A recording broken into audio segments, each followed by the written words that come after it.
Donald Trump left the White House tonight without a further word on his breakup with Elon Musk.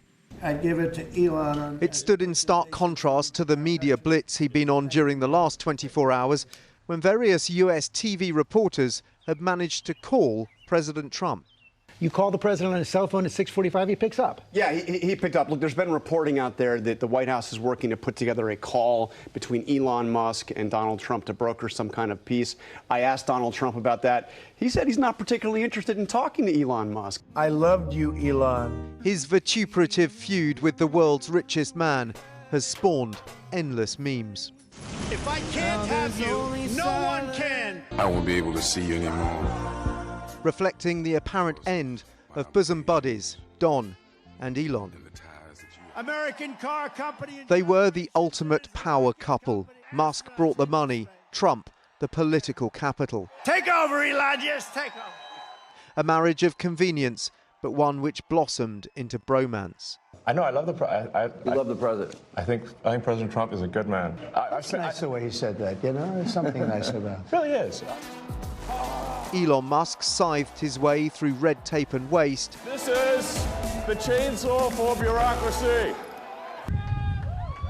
Donald Trump supported his rocket program and car business. Who else but this guy would design this, and everybody on the road is looking at it? But last night their friendship resembled one of SpaceX's rockets going through a rapid, unscheduled disassembly. During this week, the pair have exchanged increasingly hostile public messages, using their own social media platforms to tear into each other, culminating in Elon Musk insinuating that the President of the United States is a paedophile.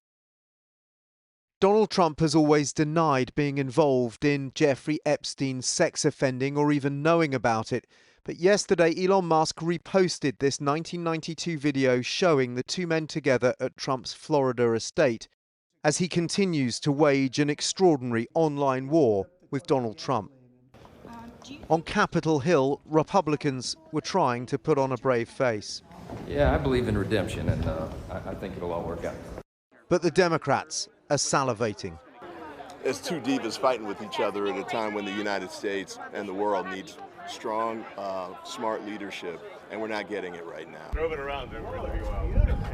Like in any breakup, there are those shared possessions which serve as reminders of better times. Everything's computer. Elon Musk's red Tesla, which Donald Trump fawned over, is now abandoned in the White House car park, a stark symbol of how fast things can change in American politics. Well, they sure can. Dan joins us from Washington tonight, and those memes were something to behold, weren't they, Dan, really? And after all that sound and fury yesterday, it has been sort of weirdly quiet today. What can we glean from all about the political fallout, potentially, from this dust-up, do you think?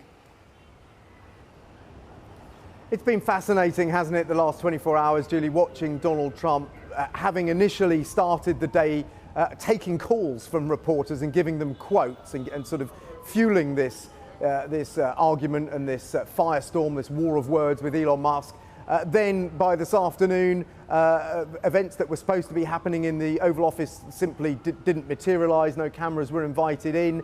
And then as he left the Oval Office to get on a helicopter to go to his golf course in Bedminster, New Jersey, he didn't stop to talk or really acknowledge the press at all. Perhaps a weekend for him and Elon Musk to reflect on what's gone on. Elon Musk himself has finally stopped posting about Donald Trump. He's gone back to his favourite subjects of talking about Tesla cars and SpaceX. But this has been a row that has really sent Washington into a tailspin, certainly the political class of Washington. And that's because Elon Musk has been such a close ally of Donald Trump's, and he has been a key funder of Donald Trump's election campaign, contributing about $275 million during the election campaign. And I'm sure the Democrats now will be wondering if they can turn Elon Musk, if you like, if they can somehow co-opt him into their side of the politics of America and get some of those hundreds of millions of dollars that are potentially up for grabs. And Dan, there's another developing story in Washington tonight, the case of a man who was mistakenly deported to El Salvador, now back in the US. What more can you tell us? Yeah, this is the case of Kilmar Brego Garcia, who's become a bit of a sort of core celeb here in the United States. So he came here illegally from El Salvador as a teenager in 2012. He was caught up in this kind of wider crackdown on illegal immigrants that Donald Trump had trumpeted, as he came into office. But there was always a sort of two conflicting narratives. One from his family, that he was a family man living quietly in Maryland and had nothing to do with anything illegal or gangs or anything. And then the Trump administration, who singled him out as being a member of a notorious gang, MS-13. Then we were told that, in fact, his deportation breached an earlier court order because he would have been facing potential persecution in El Salvador. The Supreme Court then ruled that he had to be sent back here, and now tonight we know he is on his way back, but he's not going to be a free man. Amid another big flurry of publicity, the Department of Justice has announced he's now being charged with human trafficking.